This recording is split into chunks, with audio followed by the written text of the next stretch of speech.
வானொலியில் நீங்கள் கேட்டு மகிழ்ந்த தென்கட்சி கோ. சுவாமிநாதன் அவர்களின் இன்று ஒரு தகவல் கதை தொகுப்பினை கேட்கலாம். திபேத் நாட்டில் புத்த மடாலயங்கள் நிறைய உண்டு. அதுக்கு ஒரு தலைமையகமும் உண்டு. அது இந்த திபேத் தலைநகரம் லாசாவில் இருக்குது. ரொம்ப காலத்துக்கு அப்பால் அதை பற்றியெல்லாம் நிறைய விவரங்கள் எழுதி வச்சிருக்கிறாங்க. அது இப்போவும் நமக்கு கிடைக்குது. அதாவது ரொம்ப தூரத்துக்கு அந்தாண்ட மலைகளுக்கு நடுவில் ஒரு கிளை மடாலயம். அந்த மடத்தின் தலைவருக்கு வயசாயிட்டு தான். அதனால் தலைமை பொறுப்பை வேற ஒருத்தர்கிட்ட ஒப்படைக்கலாம் அப்படின்னு முடிவு பண்ணாராம். உடனே ஒரு லாமாவை கூப்பிட்டார். அவர் மூலமாக தலைமை மடாலயத்துக்கு செய்தி அனுப்புனார், பொருத்தமான வாரிசு ஒருத்தரை அனுப்பி வைக்கும்படியாக. அந்த வாலிப லாமா புறப்பட்டார். காடு மேடெல்லாம் நடந்து போகிறார். ரொம்ப நாள் கழித்து தலைமை பீடத்தை அடைஞ்சார். தலைமை குருக்கிட்ட விவரத்தை சொன்னார். தகுதியான ஒருத்தரை அனுப்பி வச்சா அழைச்சிட்டு போகிறேன் அப்படின்னார். சரி, நாளைக்கு காலையில் நீங்கள் அவங்க எல்லாரையும் அழைச்சிட்டு போகலாம்னார் அவர். அவங்க எல்லாரையுமா? அங்கே தேவைப்படுறது ஒருத்தர் தானே அப்படின்னார் இவர். ஆமான்னார். அப்புறம் ஏன் எல்லாரையும் அழைச்சிட்டு போக சொல்கிறீங்கன்னார். அது இப்போ உனக்கு புரியாது. நான் ஒரு 100 பிக்குகளை அனுப்புகிறேன், அதாவது பிட்சுகளை. அவ்வளவு பேரையும் அங்கே வச்சு சமாளிக்க முடியாது அப்படின்னாரு இவர். இருந்தாலும் இப்போ அந்த தலைமை குரு என்ன சொன்னார்னா, அதை பற்றி கவலைப்படாத, நான் 100 பேரை அனுப்புகிறேன். அதில் 99 பேர் வழியிலேயே காணாமல் போடுவாங்க. ஒருத்தன் மட்டும்தான் வருவான். அவனும் அங்கே சேர்ந்துட்டானா நீ ரொம்ப கொடுத்து வச்சவன் அப்படின்னார். இவருக்கு ஒன்றும் புரியல. இருந்தாலும் மறுநாள் அந்த வாலிப லாமா 100 பேரை அழைச்சிக்கிட்டு புறப்பட்டார். போகிற வழியிலேயே பல பேர் அங்கங்கே பிச்சுக்கிட்டு போயிட்டாங்க. அவர் சொன்னது மாதிரியே. வழியில் அவங்க ஊர்கள் இருந்தது தான் காரணம். அப்பா அம்மாவை பார்த்துட்டு வரேன் அப்படின்னு கொஞ்சம் பேர் போனாங்க. சொந்த பந்தத்தை பார்த்துட்டு வரேன் அப்படின்னு கொஞ்சம் பேர். ஒரு வாரம் ஆச்சு. இப்போ மிஞ்சினது 10 பேர் தான். வழியில் ஒரு நகரம். அங்கே சில பிட்சுக்கள் சந்தித்தாங்க. எங்கள் மடத்து தலைவர் இறந்துட்டார், உங்களில் யாராவது ஒருத்தர் எங்களுக்கு தலைவராக முடியுமா அப்படின்னு கேட்டாங்க. 10 பேரும் தயார். அதில் ஒருத்தரை அழைச்சிக்கிட்டு அவங்க போயிட்டாங்க. இன்னொரு ஊரில் சில பேர் வந்தாங்க, வழி மறிச்சாங்க. நில்லுங்க, எங்கள் மன்னர் மகளுக்கு திருமணம், அதை நடத்தி வைக்க 3 லாமாக்கள் தேவை அப்படின்னாங்க. இப்படி கொஞ்சம் கொஞ்சமாக எல்லாரும் காலி. கடைசியில் 2 பேரும் மிஞ்சினாங்க. அங்கே ஒரு இளம்பெண் எதிரில் வந்தா.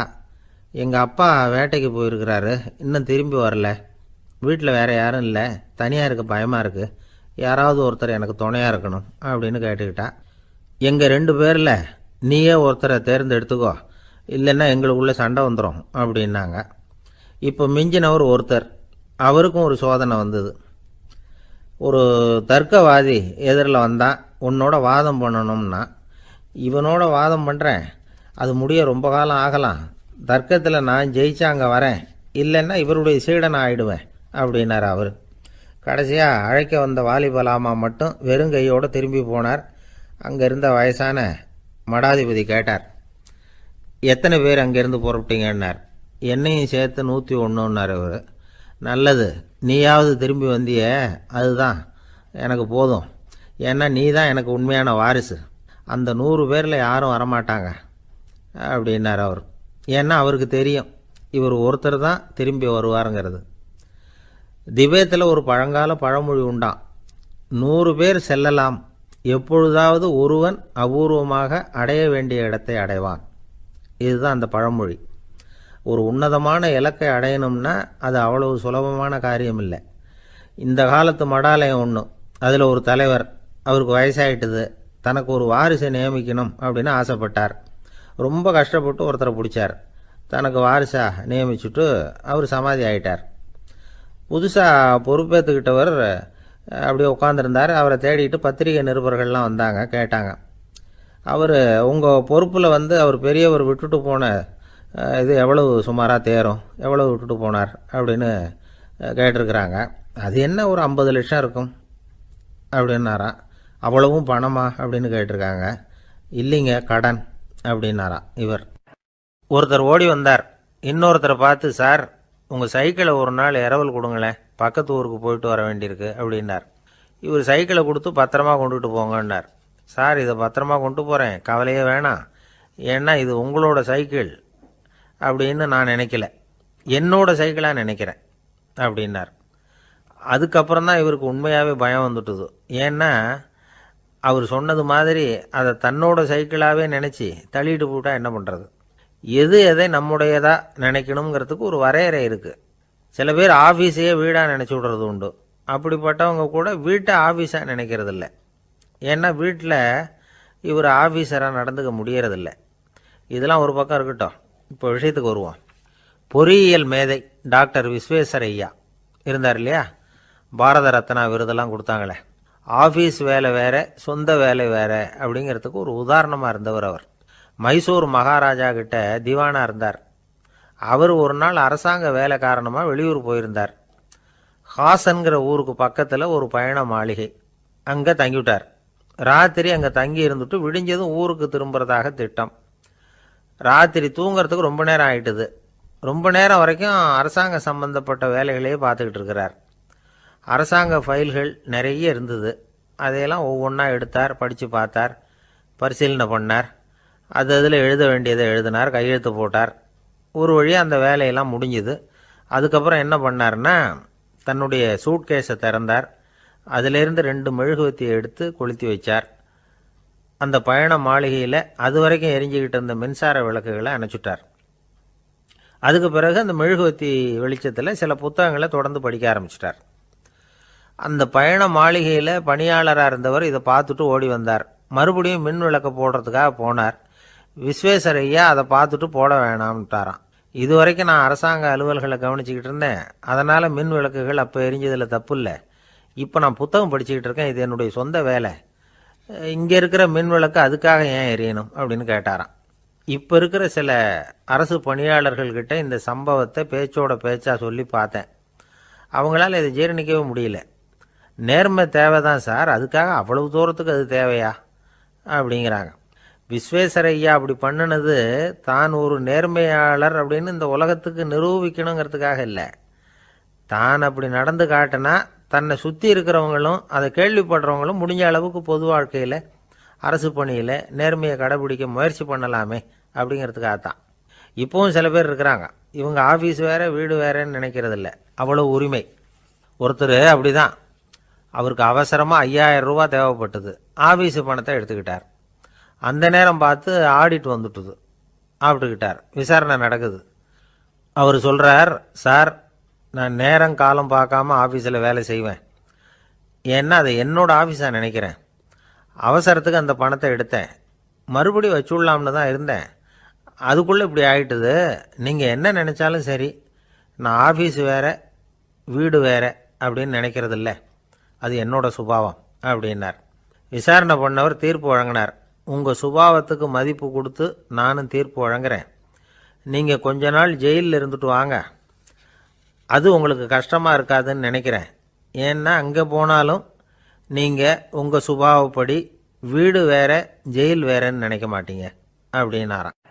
ஒரு சிகை அலங்கார கூடம், ரொம்ப சுறுசுறுப்பாக எல்லாரும் வேலை செஞ்சுக்கிட்டு இருக்கிறாங்க.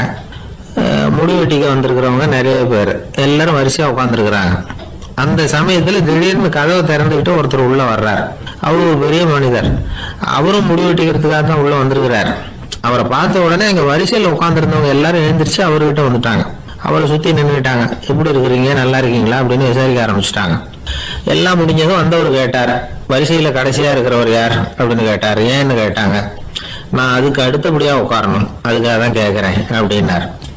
உடனே அங்கே இருந்தவங்கெல்லாம் என்ன சொன்னாங்க தெரியுமா, நீங்கள் வரிசையில் காத்திருக்க கூடாது, நீங்கள் அரசாங்கத்தின் தலைவர், உங்களுக்கு நேரம் முக்கியம், அதனால் நீங்கள் முன்னாடி போங்க அப்படின்னு சொன்னாங்க. ஆனால் அதை அவர் கேட்கல. தோழர்களே, உங்களுடைய கருத்துக்கு ரொம்ப நன்றி. எல்லாரும் வரிசையாக தான் வரணும், அதுதான் முறை. வரிசையில் வரணுங்கிற நடைமுறையை நானும் பின்பற்ற விரும்புகிறேன். நாம எல்லாரும் சமமானவர்கள் அப்படின்னார். இப்படி சொல்லிவிட்டு வரிசையில் கடைசியாக இருந்த ஒரு நாற்காலியில் போய் உட்காந்துக்கிட்டார். தன் சட்டைப்பையில் இருந்த ஒரு செய்தித்தாளை எடுத்தார், படிக்க ஆரம்பிச்சிட்டார். ஆனால் அங்கே இருந்தவங்களால இதை பார்த்துக்கிட்டு சும்மா இருக்க முடியல. ஒருத்தர் எழுந்திரிச்சு வந்தார். ஐயா, இப்போ என்னுடைய முறை வந்திருக்குது, நான் தான் போக வேண்டிய முறை. உங்களை இங்கே காத்திருக்க வைக்கிறத விட ஒரு 5 ஆண்டுகளுக்கு கூட நான் முடிவெட்டிக்காமே இருந்துட முடியும் அப்படின்னார். அவர் மறுபடியும் சொன்னார், ஐயா, நீங்க வரிசை முறையை தாண்டி போக விருப்பப்படல, சரி, ஆனா என்னுடைய முறையை மாத்தி கொடுக்கறதுக்கு எனக்கு முழு உரிமை இருக்குது. இதுக்கு பதிலா உங்களுடைய கடைசி இடத்தை நான் எடுத்துக்கிறேன், இதை நீங்க மறுக்க முடியாதுன்னார். அங்க இருந்த மற்றவங்களும் இதை ஒரு மனசா வற்புறுத்த ஆரம்பிச்சிட்டாங்க. அந்த பெரிய மனிதர் பார்த்தார், சரின்னு கடைசியா ஒத்துக்கிட்டார். அவர் யார் தெரியுமா? அவர் தான் மாவீரர் லெனின். ரஷ்யாவில் கிரெம்ளின் சிகை அலங்கார கூடத்துல தான் இது நடந்தது. எல்லாரும் இந்நாட்டு மன்னர்கள்னு வாயளவுல பேசுறதுல என்ன பிரயோஜனம்? நாம எல்லாரும் சமம்ங்கிறத நடைமுறையில கடைபிடிச்சு காட்டினவங்க கொஞ்சம் பேர் தான். அவங்கள ஒருத்தர் தான் லெனின். வரிசையில் நின்று வர்றதுங்கிறது ஒரு சிறந்த பண்பு, உயர்ந்த பண்பு. இன்னைக்கு பல இடங்கள்ல அது நமக்கு தேவைப்படுது. ஒரு ரேஷன் கடைவாசல் கடை திறக்கிறதுக்கு முன்னாடியே எல்லாரும் வரிசையில் நின்றுட்டாங்க. கடைசியா அந்த ஒருத்தர் கியூவில் முன்னாடி போறதுக்கு முயற்சி பண்றார். ஏற்கனவே நின்றுட்டு இருக்கிறவங்க அவரை முன்னாடி போறதுக்கு விட மாட்டேங்கிறாங்க. கடைசியா போய் நில்லையா அப்படின்னு எல்லாரும் கத்துறாங்க. அதான் அவர் காதுல வாங்கல, முண்டி அடிச்சுக்கிட்டு முன்னாடி போறதுக்கே முயற்சி பண்ணிட்டு இருக்கிறார். எல்லாரும் சேர்ந்து அவரை வலுக்கட்டாயமா இழுத்து கொண்டாந்து பின்னாடி கொண்டு போய் நிறுத்திவிட்டாங்க. நிறுத்திவிட்டு சொன்னாங்க, இதை பாருப்பா, நாங்க இருக்கிற வரைக்கும் நீங்க முன்னாடி போய் எதையும் வாங்க முடியாது, தெரிஞ்சுக்கோ அப்படின்னாங்க. இப்போ அந்த ஆள் சொன்னாராம், நான் இங்க பின்னாடி நிக்கிற வரைக்கும் நீங்களும் எதுவும் வாங்க முடியாது அப்படின்னாராம். ஏன்னு கேட்டிருக்கிறாங்க. நான் தான் அந்த கடையை திறக்க வேண்டிய ஆள் அப்படின்னா. ஒரு நண்பர் யாருக்கோ ஃபோன் பண்ணிட்டு இருந்தார். அவர் பேசி முடிச்சதும் நான் அவரை பார்த்து, இப்போ ஃபோன் பண்ணீங்களே, அந்த ஃபோன் நம்பர் என்ன அப்படின்னு கேட்டேன். அவர் தலையை சொரிஞ்சுக்கிட்டார், ஞாபகம் வரலன்னார். சரி சார், அதை விடுங்க, உங்கள் மனைவி பேர் என்ன அப்படின்னு கேட்டேன். மாலதின்னார். என்ன சார் இது வேடிக்கை, கொஞ்ச நேரத்துக்கு முன்னாடி பேசின ஃபோன் நம்பர் மறந்து போச்சு, எப்போவோ கல்யாணம் பண்ணிக்கிட்ட மனைவி பேர் மறக்கலை, அதை கரெக்டாக சொல்லிவிட்டீங்களே அப்படின்னு கேட்டேன். அவர் என்ன ஒரு மாதிரியாக பார்த்தார். அவர் அப்படி என்னை பார்த்ததில் ஒன்றும் தப்பு இல்லை, ஏன்னா நாம் எல்லாருமே அப்படித்தானே.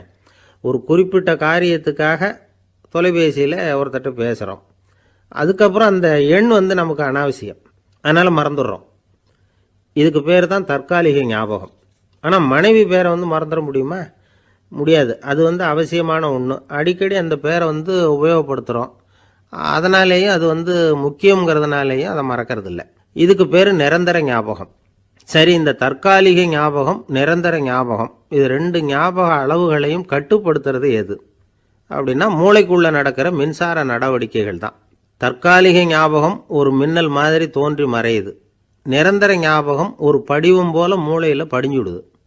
ஒரு சம்பவத்தின் பல பிரதிகள் மூளையில் பல்வேறு பகுதிகளிலேயும் படிகிறதுனால ஒன்று மறைஞ்சாலும் மறந்தாலும் இன்னொன்று மறையறதில்லை. இப்படிப்பட்ட நிலைமையில தான் இந்த தொண்டையில் இருக்கு, வாயில் வரமாட்டேங்குது சார் அப்படிமா. ஒருத்தருக்கு எந்த துறையில் ஆர்வமும் ஈடுபாடும் அதிகமோ அது சம்பந்தமான ஞாபக சக்தி அதிகமாக இருக்கும். தொழிலை விரும்புகிற ஒரு டெலிஃபோன் ஆப்ரேட்டருக்கு எண்கள்லாம் நல்ல ஞாபகம் இருக்கும். அது மாதிரி கவிஞர்களுக்கு வார்த்தைகள் நல்ல ஞாபகத்தில் இருக்கும். இது ஒரு பக்கம் இருந்தாலும் ஒரு மூளை எண்களை விட எழுத்துக்களை விட படங்களை ரொம்ப சுலபமாக ஞாபகத்தில் வச்சுக்குது. புரிஞ்சுக்கிற தன்மை, அனுபவம், புத்தி கூர்மை இது கூடி குறையிறத பொறுத்து ஞாபக சக்தியும் ஏறும் இறங்கும். இப்போ உதாரணத்துக்கு ஒரு பையனுக்கு படித்தது எதுவும் ஞாபகத்தில் இல்லைன்னா அவன் அதை சரியாக புரிஞ்சுக்கலன்னு அர்த்தம். இந்த மறதிங்கிறது எந்த சமயத்தில் ஒரு பிரச்சனை ஆகுது தெரியுமா? உங்களுக்கு வேண்டியப்பட்ட ஒருத்தரை ஞாயிற்றுக்கிழமை சாயந்தரம் சரியாக 5 மணிக்கு கடற்கரைக்கு வர சொல்லிவிட்டு அந்த நேரத்தை மறந்துட்டா அது பரவாயில்ல, வர சொன்னதையே மறந்துட்டா தான் நிலைமை மோசம்னு அர்த்தம். இப்படி இருந்தால் இது சிகிச்சை எடுத்துக்க வேண்டிய நிலைமைங்கிறத புரிஞ்சுக்கணும். ஆமாம், இதுக்கும் மருந்து இருக்குது. ஆனால் மூளை குறிப்பிட்ட அளவுக்கும் கீழே இயங்குறப்போவோ இன்னொன்று சொல்லுவாங்க, இந்த நியூரோ டிரான்ஸ்மிட்டர் அப்படின்னு சொல்லுவாங்க. அப்படிங்கிற மூளை ரசாயனம் ரொம்பவும் குறைஞ்சி போகிறப்போ மட்டும்தான் உபயோகப்படும். டாக்டர் என்ன சொல்கிறாங்க தெரியுமா? மூளையை பொறுத்த வரைக்கும் அதில் ஞாபக சக்தி அதிகமாக உள்ள மூளை, மறதி உள்ள மூளை அப்படின்னு ஒன்றும் கிடையாது அப்படிங்கிறாங்க. நினைவு வச்சுக்கிறதுக்கு பயிற்சி அளிக்கப்பட்ட மூளை, பயிற்சியற்ற மூளை அப்படின்னு வேணும்னா சொல்லலாம் அப்படின்னு சொல்கிறாங்க. அதனால் நம்ம ஞாபக சக்திங்கிறது நம்மக்கிட்ட இருக்கிற பயிற்சி, முயற்சி இதை பொறுத்து தான் அமையும். ஒருத்தர் ஒரு பென்சிலை எங்கேயோ வச்சுக்கிட்டு தேடிக்கிட்டு இருந்தார். அப்புறம் என்னமோ தீவிரமாக யோசனை பண்ணி அதை ஞாபகப்படுத்தி பார்த்துக்கிட்டு இருந்தாராம். எதிரில் உட்காந்துருந்தவர் சொன்னார், பென்சிலை தானே தேடிக்கிட்டு இருக்கீங்க, அது உங்கள் வலது காதில் இருக்குது சார் அப்படின்னாராம் அவர். இதுக்கு அவர் சொல்லியிருக்காரு, பென்சிலை வலது காதில் தான் வச்சுருக்கேங்கிறது எனக்கு நல்லா ஞாபகம் இருக்குது, ஆனால் எது வலது காதுங்கிறது தான் மறந்து போச்சு அப்படின்னாராம். அவர் அதை தான் யோசிச்சுட்டு இருந்திருக்கிறார். ஒரு நண்பர் வந்தார், ரொம்ப இறுக்கமாக உடை அணிஞ்சிருந்தார். அதாவது ஆடைக்குள்ள அவர் மாட்டிக்கிட்டு இருந்தது மாதிரி தெரிஞ்சது. ஏன் துணி குறைச்சலா எடுத்துட்டீங்களா அப்படின்னு கேட்டோம். இல்லைங்க, எனக்கு எப்பவுமே இறுக்கமா உடை அணியறது தான் பிடிக்கும் அப்படின்னாரு. ஒருத்தர் எப்படி உடை அணிகிறார் அப்படிங்கிறத வச்சு அந்த ஆள் எப்படிப்பட்டவர் அப்படிங்கிறத கண்டுபிடிச்சிடலாம். உடை அணிகிற விதம் ஒருத்தருடைய மனநிலையை வெளிப்படுத்துதான். இப்போ இறுக்கமான உடை அணிகிறவங்க பொதுவாக மன நிம்மதி இல்லாதவங்களா இருப்பாங்களாம், கோபக்காரங்களா இருப்பாங்களாம். ரொம்ப தொலைதொலைப்பாக ஆடை அணிகிறவங்க இருக்கிறாங்கல்ல, அவங்கெல்லாம் அமைதியான ஆளாக இருப்பாங்களாம், சாந்தமாக இருப்பாங்களாம். இவங்கெல்லாம் போராடுறதுக்கு சரியாக வரமாட்டாங்களாம். இப்படி ஒரு கணிப்பு இருக்குது. அதனால தான் போர் வீரர்களுக்கெல்லாம் இறுக்கமான உடையை தான் கொடுக்கறது வழக்கம். ஆனால் சன்னியாசிகளை பாருங்க, அவங்களுக்கெல்லாம் ரொம்ப தொலை உடைகள் தான். அவங்கெல்லாம் டைட் பேண்ட் போட்டுவிட்டு நிற்க மாட்டாங்க சன்னியாசிகள்லாம். அதே மாதிரி சன்னியாசிகள்லாம் காவி உடைய தேர்ந்தெடுக்கிறதுக்கும் காரணம் உண்டு. பல ஆண்டுகள் சோதனை செஞ்சு பார்த்துட்டு தான் சன்னியாசத்துக்கு காவி தான் சரி அப்படின்னு முடிவு பண்ணியிருக்கிறாங்க. இப்போ பௌதீக விஞ்ஞானப்படியும் அதுதான் சரி. அதாவது சூரிய ஒளியில 7 வண்ணங்கள் உண்டு. ஒரு பொருள் மேல அது விழும்பொழுது அந்த பொருள் நமக்கு சிவப்பா தெரிஞ்சதுன்னா அந்த பொருள் சிவப்பை தவிர மற்ற எல்லா நிற கதிர்களையும் உள்வாங்கிக்கிட்டு சிவப்பு நிறத்தை மட்டும் வெளியில விடுது, அதாவது விலக்கி விடுது. அதனாலதான் அந்த பொருள் சிவப்பா தெரியுது. உடல் ஆரோக்கியத்துக்கு ஓரளவு சிவப்பு தேவைப்படுது. அதனாலதான் காவி உடை அணிஞ்சா சூரிய ஒளி ஓரளவு சிவப்பு விலகிவிடும். அதாவது சிவப்பின் பலனும் கிடைக்கும், அந்த சிவப்பின் கெடுதலும் இல்லை அப்படின்னு யோசனை பண்ணாங்க.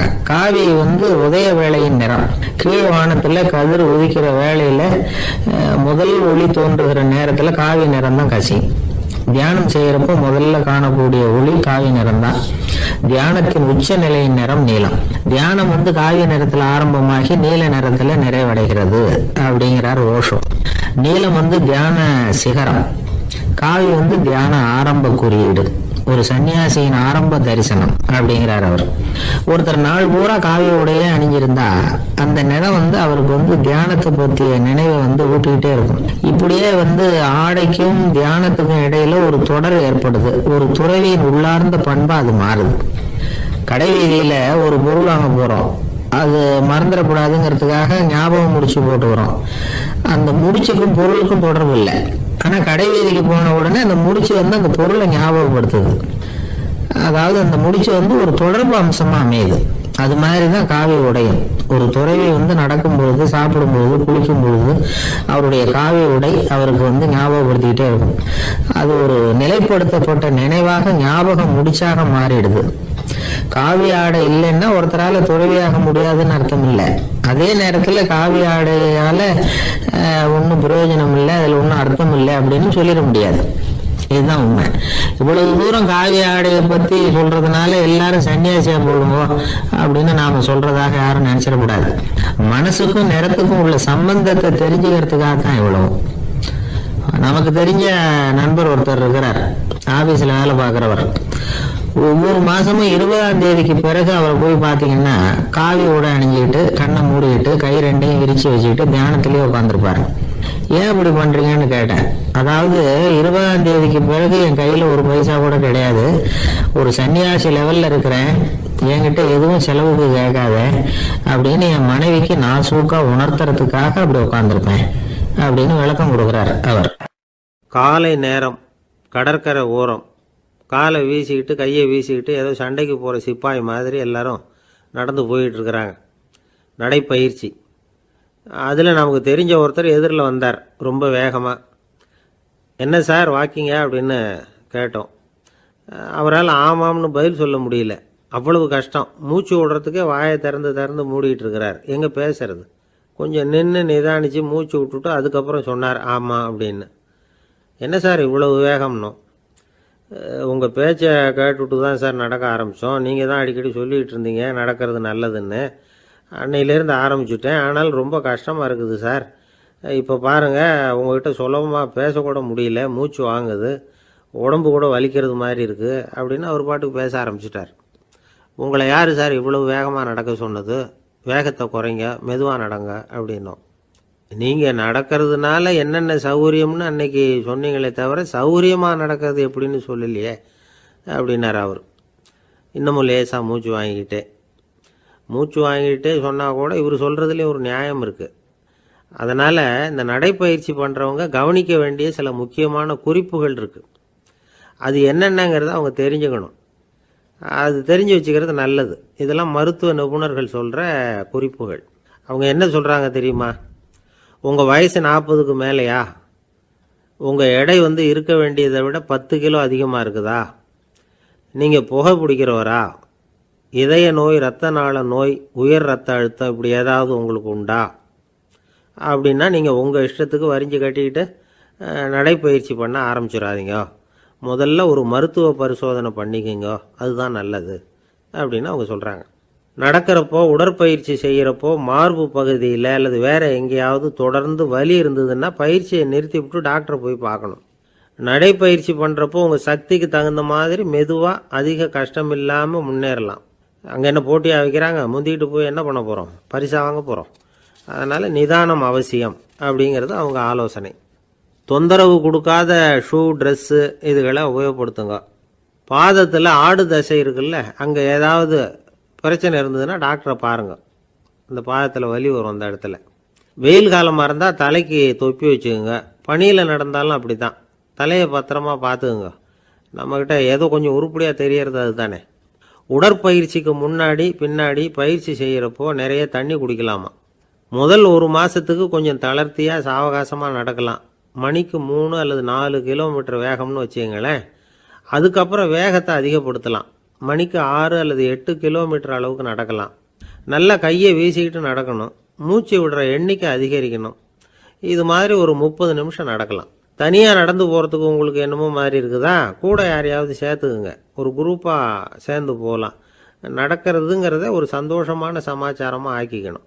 தினம் இப்படி நடக்க வேண்டி இருக்குதே அப்படின்னு புலம்பிக்கிட்டே போகக்கூடாது. சில பேர் நடக்கிறப்போ கடந்த காலத்தை அசை போட்டுக்கிட்டே போவாங்க. சில பேர் வருங்காலத்தை அசை போட்டுக்கிட்டே போவாங்க. சில பேர் முக்கியமான திட்டம்லாம் இப்படி நடக்கிறப்போ தான் தீர்மானம் பண்ணுவாங்க. நடக்கிறதுனால மன இறுக்கம் குறையுது, பரபரப்பு குறையுது, மன ஆற்றல் பெருகுது, தன்னம்பிக்கை வளருது, முதுமை தள்ளி போகுது, செயல்திறன் அதிகரிக்குது. இதை தவிர உடம்புக்கும் பல விதமான சௌகரியங்கள் ஏற்படுது. அதனால் இது வரைக்கும் நடக்க ஆரம்பிக்காதவங்க இனிமேல் இந்த குறிப்புகளை கவனத்தில் வச்சுக்கிட்டு நடக்க ஆரம்பிச்சுடலாம். சார்லஸ் லேம்ப் அப்படின்னு ஆங்கில இலக்கிய மேதை ஒருத்தர், அவர் ஒரு தரம் உடம்பு சரியில்லைன்னு டாக்டர்கிட்ட போனாராம். டாக்டர் அவரை பார்த்துட்டு, நீங்கள் தினமும் காலையில் வெறும் வயத்தில் நடக்கணும் அப்படின்னாராம். வெறும் வயத்தில் நடக்கிறதுக்கு நான் தயார், ஆனால் வயிறு கிடைக்கணுமே சார். யார் வயத்து மேலே நடக்கிறது டாக்டர் அப்படின்னு கேட்டாராம் இவர். ஒரு பெரியவர்கிட்ட பேசிக்கிட்டு இருந்தேன். அவர் என்கிட்ட ஒரு கேள்வி கேட்டார். திருடர்கள் எத்தனை வகை தெரியுமா உனக்கு அப்படின்னார். இதுதான் அவர் கேட்ட கேள்வி. எதுக்காக என்ன பார்த்து அந்த கேள்வி கேட்டாரு தெரியல. இருந்தாலும் நான் அவருக்கு பதில் சொன்னேன். திருடர்கள்ல எத்தனையோ வகை உண்டுங்க. கார் திருடன், சைக்கிள் திருடன், முகமூடி திருடன் எப்படி சொல்லிட்டே போகலாம். இருந்தாலும் என்னுடைய சிற்றறிவுக்கு எட்டின வரையில திருடர்களை 2 வகையா பிரிக்கலாம் அப்படின்னு நினைக்கிறேன். ஒன்னு ராத்திரியில திருடுற திருடன், இன்னொருத்தன் பகல்ல திருடுற திருடன். அதாவது பகல் திருடன், ராத்திரி திருடன் அப்படின்னு பெரியவர் சிரிச்சார். என்ன சிரிக்கிறீங்களா? என்ன கள்வர்கள் 4 வகை அப்படின்னு ஆரம்பிச்சார். எப்படின்னு கேட்டேன். சாப்பாட்டுக்கு இல்லாம திருடுறாங்க பாருங்க, அது ஒரு வகையாம். சாப்பாட்டுக்கு இருந்தும் திருடுறாங்க பாருங்க, அது ஒரு வகையாம். இதை தவிர இன்னும் ஒரு 2 வகை திருட்டு உண்டு. அது என்னன்னா, ஆண்டவன் கிட்ட இருந்து நாம திருடுற திருட்டு. இன்னொன்னு என்னன்னா, நம்ம கிட்ட இருந்து ஆண்டவன் திருடுற திருட்டு அப்படின்னார். எனக்கு ஒன்றும் புரியல. என்ன சார் இது, ஆண்டவனையே திருடன்னு சொல்றீங்களே அப்படின்னு ஆச்சரியமா. ஆமாங்க, ஆண்டவனை கல்வன்னு சொல்றது இல்லையா? காஞ்சிபுரத்துக்கு பக்கத்துல திருக்கார்வனம் அப்படின்னு ஒரு ஊர் இருக்கு. அங்க உள்ள பெருமாளுக்கு கல்வர்னு தான் பேரு. அது மட்டும் இல்ல, திருமங்கையாழ்வார் தம்முடைய திரு நெடுந்தாண்டகத்துல கார்வனத்துள்ளாய் கல்வா அப்படின்னு தான் அழைக்கிறார் அப்படின்னு நிறைய உதாரணம்லாம் சொல்ல ஆரம்பிச்சார். அதுக்கப்புறம் அவர்கிட்ட பேசி நான் புரிஞ்சுக்கிட்ட விவரங்களை தான் இப்போ உங்ககிட்ட சொல்ல போறது. அதாவது அவர் சொன்ன முதல் வகை திருடர்கள் சாப்பாட்டுக்கு இல்லாம திருடுறவங்க. இவங்களை திருத்தி போடலாம். சாப்பாட்டுக்கு இருந்தும் பணம் சேர்க்கணுங்கிற ஆசையால பொய் கணக்கெல்லாம் எழுதுறாங்க பாருங்க, அவங்க தான் 2வது வகை. 3வது வகை திருட்டு தான் மிகப்பெரிய திருட்டு. இறைவனுக்கு சொந்தமானதை நம்முடையதுன்னு நினைக்கிற திருட்டு. எது இறைவனுக்கு சொந்தமானது அப்படின்னா ஆத்மா. பகவானுக்கு சொந்தமான ஆத்மாவை நம்முடையதுன்னு நினைக்கிறது தான் அந்த மாபெரும் திருட்டு. இதுக்கு பேர் தான் ஆத்மாபகாரமா. சரி, இதுக்கு பரிகாரம் என்ன? எல்லாம் இறைவனுடையது, நமக்கு ஒண்ணும் இல்லை அப்படின்னு நினைக்கிறது தான் இதுக்கு பரிகாரம். இதெல்லாம் இருக்கட்டும். 4வது திருட்டு ஒண்ணு சொன்னோம்ல, ஆண்டவன் நம்ம கிட்ட இருந்து திருடுறது. அது எப்படி? ஆண்டவனை கல்வன்னு சொல்றாங்க, அது சரி. அவர் என்னத்தை திருடினார்? இப்போ இன்னொருத்தருக்கு சொந்தமான ஒன்னை எடுத்து வச்சுக்கிறது தான் கள்ளத்தனம். ஆனா ஆண்டவன் எடுத்துக்கிட்டோம்னா இருக்கிறது எல்லாமே அவனுக்கு சொந்தம். அப்படி இருக்கிறப்போ அவரை எப்படி கல்வன்னு சொல்றது? இது என்ன புரியாம இருக்குது அப்படின்னு சொல்லி பார்த்தா அதுக்கும் விளக்கம் சொல்றாங்க அவங்க. அதாவது ஆண்டவனுக்கு உருவமே கிடையாது, அருவமா இருக்கிறவன், அதாவது உருவம் இல்லாம இருக்கிறவன். அப்படி உள்ள பகவான் நம்மள மாதிரி உருவத்துல இருக்கிறான். நம்மள மாதிரியே கையை காலு மூக்கெல்லாம் இருக்குது ஆண்டவனுக்கு. இந்த உருவம் நம்ம கிட்ட இருந்து திருடினது தானே. அவன் தன்னுடைய உண்மையான திருமையை நமக்கு காட்டாம, அதாவது தரிசனம் கொடுக்காம இருக்கிறது கள்ளத்தனம் தானே. அதனால்தான் இதுவும் ஒரு பெரிய திருட்டு, இருக்கிறதுலே மிகப்பெரிய திருட்டு அப்படிங்கிறார். என்கிட்ட பேசிக்கிட்டு இருந்தாரு, இந்த விஷயம்லாம் சொல்லிட்டு இருந்தாரு இந்த பெரியவர். அதாவது திருட்டை ஆன்மீக நோகத்துல அவர் பார்க்கிறார். நம்ம பார்வையில இதை விட அபூர்வமான திருட்டுலாம் இங்க உண்டு, அபூர்வமான திருடர்களும் உண்டு. ஒரு திருடன் சிறையிலிருந்து விடுதலையாகி வெளியில போனான். கொஞ்ச நாள்ல மறுபடியும் திரும்பி ஜெயிலுக்கு வந்துட்டான். அப்போ சிறை அதிகாரி அவனுக்கு அறிவுரை சொன்னாராம். ஏன்பா இப்படி அடிக்கடி தப்பு பண்ணிவிட்டு ஜெயிலுக்கு வந்துடுறிய, உனக்கு சொந்த பந்தம் எதுவும் இல்லையா?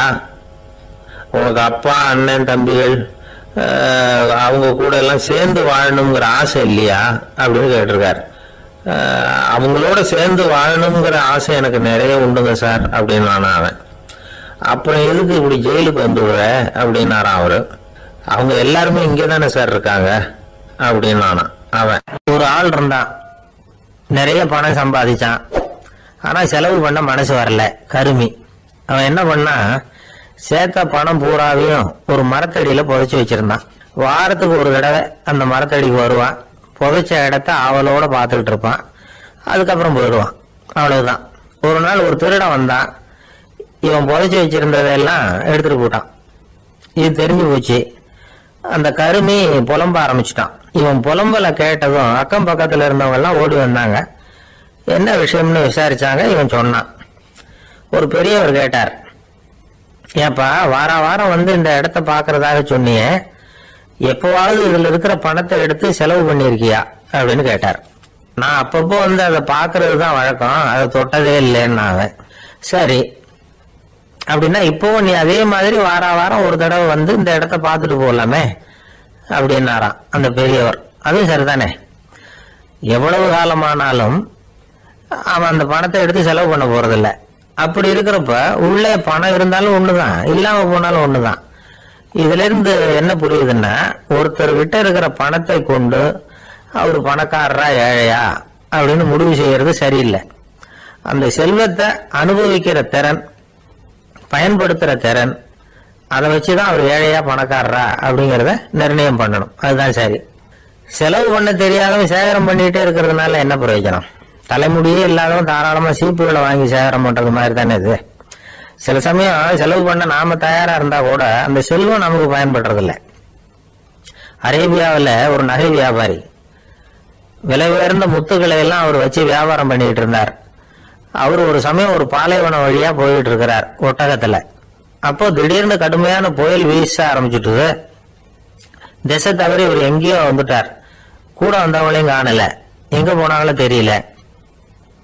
இவர் ரொம்ப பயந்து போய் அங்கேயும் இங்கேயுமா அலைஞ்சு தெரிகிறார். வழியே தெரியல, பசி கடுமையாயிட்டுது. ஒட்டகத்து முதுகுல ஒரு மூட்டை இருந்தது, அதை பிரிச்சு பார்த்தார். உள்ள ஏதாவது இருக்கான்னு தேடி பார்க்கிறார். அது வரைக்கும் கண்ணுல தட்டுப்படாத அபூர்வமான ஒரு பை கண்ணில் போட்டது. ஆஹா, அதுல ஏதாவது சாப்பிட்றதுக்கு இருக்கும் அப்படின்னு நினைச்சு ஆவலா அதை பிரிச்சு பார்க்கிறார். அந்த பையில விலை உயர்ந்த முத்துக்கள் நிறைய இருந்துதான். அப்பதான் அவர் நினைச்சாராம், விலை உயர்ந்த முத்துக்கள் கூட சாப்பிட்றதுக்கு உணவாக முடியாது அப்படிங்கிறத புரிஞ்சுக்கிட்டாராம். எந்த நேரத்துல எது நமக்கு தேவையோ அது நமக்கு தாராளமா கிடைக்கணும். அப்படி அது கிடைக்கிறதுக்கு நம்ம கிட்ட இருக்கிற செல்வம் பயன்படணும். அது நமக்கும் பயன்படலாம், நம்ம மூலமா அடுத்தவங்களுக்கும் பயன்படலாம். அதுதான் செல்வத்தின் பயன். ஒரு மரத்தடியில ஒருத்தன் உட்காந்து அழுதுகிட்டு இருந்தான். அந்த பக்கமா வந்த இன்னொருத்தன் ஏப்பா அழுதுகிட்டு இருக்கிறேன்னு கேட்டான். இந்த இடத்துலதான் பூமிக்கு அடியில பணம் இருக்குது, புதைச்ச இடம் தெரியல, அதான் அழறேன் அப்படின்னா. நல்லா ஞாபகம்